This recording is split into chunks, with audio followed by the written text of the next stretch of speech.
Welcome to the Grand Rounds for the Underground podcast.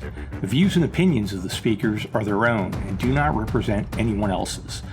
Let's get to the podcast. Trust to go with the flow. Yeah, Something else absolutely. that, will benefit you and present itself. And to your point, there's those people that want to eventually be, physician assistants, nurses, nurse anesthetists, Which is physicians. amazing. You should always Absolutely. aspire to push yourself to all your limits. Absolutely. And the great thing about it is that no matter what path you choose, you never lose the respect of your peers, because we all did this. We all started the same way. We've all marched through the same mud. Being an expert in your field, you can be an expert in your field at any level because you have had more time at that position or in that pursuit. There is never a bad path to choose.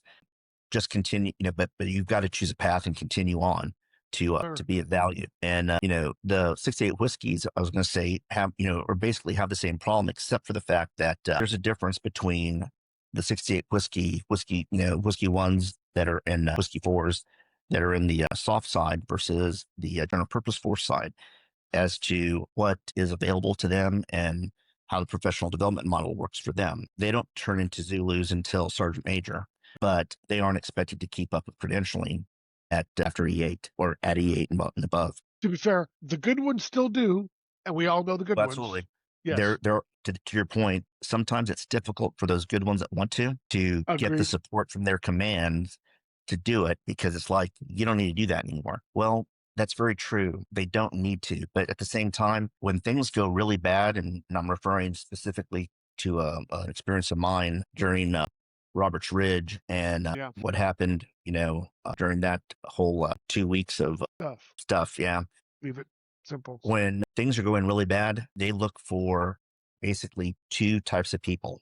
They look for shooters and they look for medics, because generally you've got a lot of people injured and you need the best, battlefield medicine, in the world is superior power, superior firepower.